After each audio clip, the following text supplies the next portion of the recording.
Bismillahirrahmanirrahim. Assalamualaikum warahmatullahi wabarakatuh. Hai guys, perkenalkan nama saya Nehana Habanti dengan NIM akhir 003. Di sini saya akan menjelaskan materi yang ke-9, yaitu tentang PPh atau pajak penghasilan, subjek pajak, dan objek pajak. Kita masuk ke latar belakang. Pajak penghasilan merupakan pajak yang dipungut kepada objek pajak atas penghasilan yang diperolehnya. PPh atau disebut dengan pajak penghasilan akan selalu dikenakan terhadap orang atau badan usaha selaku wajib pajak yang memperoleh penghasilan. Jadi setiap perusahaan jasa maupun non-jasa sebagai wajib pajak diwajibkan untuk membayar pajak. Bagi perusahaan, pajak merupakan sumber pengeluaran tanpa adanya imbalan langsung untuk perusahaan tersebut. Sehingga biasanya banyak perusahaan melakukan upaya untuk membayar pajak terutangnya sekecil mungkin selama hal tersebut memungkinkan. Untuk itu, penulis akan membahas segala sesuatu yang berkaitan dengan pajak penghasilan. Setelah latar belakang tadi, kita masuk ke materi yang pertama, yaitu PPh atau pajak penghasilan. Pajak penghasilan atau PPh ialah pajak yang dikenakan terhadap tiap tambahan nilai kemampuan ekonomis yang diterima oleh wajib pajak. Tax matters, baik itu yang didapat dari dalam maupun yang di luar negeri, yang dapat menambahkan kekayaan tiap wajib pajak atau WP.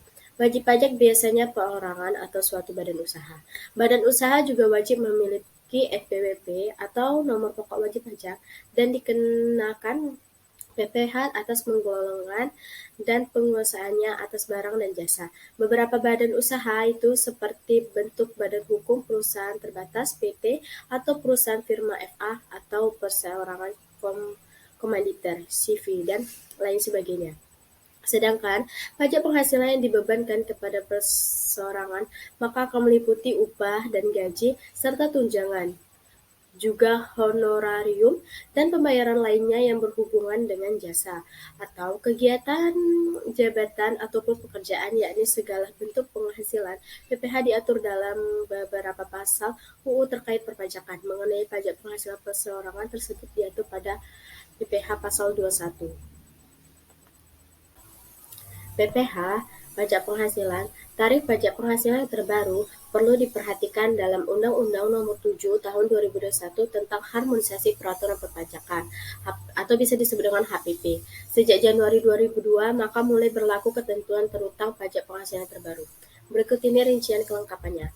Wajib pajak berpenghasilan kena pajak hingga 60 juta wajib membayar pajak tarif sebesar 5%. Wajib pajak berpenghasilan di atas 60 juta hingga 250 juta dikenakan tarif pajak sebesar 15%. Wajib pajak berpenghasilan kena pajak 250 juta hingga 500 juta akan dikenakan tarif pajak sebesar 25%. Wajib pajak berpenghasilan 500 juta hingga 5 miliar rupiah dikenakan tarif pajak 30%. Dan wajib pajak penghasilan di atas 5 miliar rupiah akan dikenakan tarif pajak sebesar 35%. Lalu, tarif PPh badan usaha juga akan dikenakan menjadi 22% untuk tahun pajak 2022 dan seterusnya. Setelah kita membahas tentang PPh atau pajak penghasilan, kita masuk ke materi kedua, yaitu subjek pajak. Yang pertama, subjek pajak terdiri dari subjek pajak dalam negeri, yaitu orang pribadi yang bertempat tinggal di Indonesia. Orang pribadi yang berada di Indonesia lebih dari 183 hari dalam jangka waktu 12 bulan. Yang kedua, badan yang didirikan atau bertempat kedudukan di Indonesia, kecuali unit tertentu, dan badan pemerintahan yang memenuhi kriteria pembentukannya berdasarkan ketentuan peraturan perundang-undangan. Pembiayaannya bersumber dari anggaran pendapatan dan belanja negara atau anggaran pendapatan dan belanja daerah. Yang ketiga, penerimaannya dimasukkan dalam anggaran pemerintahan pusat atau pemerintahan daerah, dan pembukuannya diperiksa oleh aparat pengawasan fungsional negara dan warisan yang belum terbagi sebagai satu kesatuan menggantikan yang berhak. Yang kedua, ada subjek pada pajak luar negeri. Orang pribadi yang tidak bertempat tinggal di Indonesia atau orang yang berada di Indonesia tidak lebih dari 183 hari dalam jangka waktu 12 bulan dan badan yang tidak didirikan dan tidak bertempat kedudukan di Indonesia yang menjalankan usaha atau melakukan kegiatan melalui bentuk usaha tetap di Indonesia, dan orang pribadi yang tidak bertempat tinggal di Indonesia atau yang berada di Indonesia tidak lebih dari 183 hari atau dalam jangka waktu 12 bulan, dan badan yang tidak didirikan dan tidak bertempat kedudukannya di Indonesia yang dapat menerima atau memperoleh penghasilan dari Indonesia tidak dari menjalankan usaha atau melakukan kegiatan melalui bentuk usaha tetap di Indonesia. Yang ketiga yaitu bentuk usaha tetap adalah bentuk usaha yang dipergunakan oleh orang pribadi yang tidak bertempat tinggal di Indonesia. Orang pribadi yang tinggal di Indonesia tidak lebih dari 183 hari atau dalam jangka waktu 12 bulan. Dan badan yang tidak didirikan dan tidak bertempat kedudukannya di Indonesia untuk menjalankan usaha atau melakukan kegiatan di Indonesia yang dapat berupa tempat kedudukan manajemen, cabang perusahaan, kantor perwakilan, gedung kantor, pabrik, bengkel, gudang, ruang untuk promosi dan penjualan, pertambangan dan penggalian sumber alam, wilayah kerja pertambangan minyak dan gas bumi, serta lain-lainnya. Yang kedua yaitu mulai dan berakhirnya kewajiban pajak subjektif. Yang pertama adalah orang pribadi. Kewajiban pajak subjektif orang pribadi yang bertempat tinggal di Indonesia dimulai pada saat ia dilahirkan di Indonesia. Yang kedua, warisan dalam bentuk sebagai satu kesatuan menggantikan yang berhak. Kewajiban pajak subjektif warisan yang belum terbagi dimulai pada saat timbulnya warisan tersebut, yaitu pada saat warisan meninggal dunia. Yang ketiga yaitu badan. Kewajiban pajak subjek badan yang didirikan atau bertempat kedudukan di Indonesia dimulai pada saat badan tersebut didirikan atau bertempat kedudukan di Indonesia dan berakhirnya pada saat dibubarkan atau tidak lagi bertempat kedudukan di Indonesia. Dan keempat, yaitu ada bentuk usaha tetap atau bisa disebut dengan BUT. Kewajiban pajak subjektif dari subjek pajak luar negeri yang menjalankan usaha atau menjalankan kegiatan melalui bentuk usaha tetap di Indonesia, dimulai pada saat bentuk usaha tetap tersebut berada di Indonesia dan berakhir pada saat bentuk usaha tetap tersebut tidak berada lagi di Indonesia. Kita masuk yang ketiga, yaitu yang tidak termasuk subjek pajak. Yang tidak termasuk subjek pajak sebagaimana dimaksud pada pasal 2, yaitu ada kantor perwakilan negara asing, pejabat perwakilan diplomatik dan konsulat atau pejabat-pejabat lain dari negara asing dan orang-orang yang diperbantukan kepada mereka yang bekerja. Yang ketiga, organisasi internasional dengan syarat Indonesia menjadi anggota organisasi tersebut dan tidak menjalankan usaha atau kegiatan lain. Yang keempat, ada pejabat-pejabat perwakilan organisasi internasional sebagaimana dimaksud pada huruf C. Setelah kita membahas tentang subjek pajak, kita akan masuk ke materi yang ketiga, yaitu objek pajak. Nah, objek pajak di sini ada dua, yaitu yang termasuk objek pajak dan yang tidak termasuk objek pajak. Kita masuk ke materi yang termasuk objek pajak.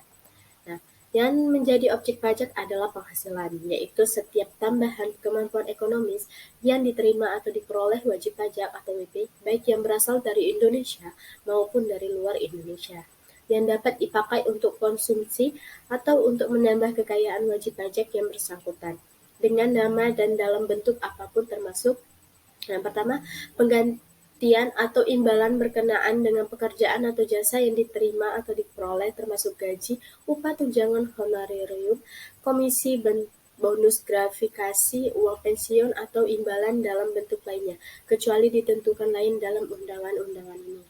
Yang kedua yaitu hadiah dari undian atau pekerjaan atau kegiatan dan penghargaan. Yang ketiga, laba usaha. Yang keempat, keuntungan karena penjualan atau karena pengalihan harta. Yang kelima, penerimaan kembali pembayaran pajak yang telah dibebankan sebagai biaya dan pembayaran tambahan pengembalian pajak. Yang keenam, bunga termasuk premium, diskonto, dan imbalan karena jaminan pengembalian utang. Yang ketujuh, dividen dengan nama dan dalam bentuk apapun termasuk dividen dari perusahaan asuransi kepada pemegang polisi dan pembagian sisa hasil usaha koperasi. Yang ke-8, royalti atau imbalan atas penggunaan hak. Yang ke-9, sewa dan penghasilan lain sehubung dengan penggunaan harta. Yang ke-10, penerimaan atau perolehan pembayaran berkala.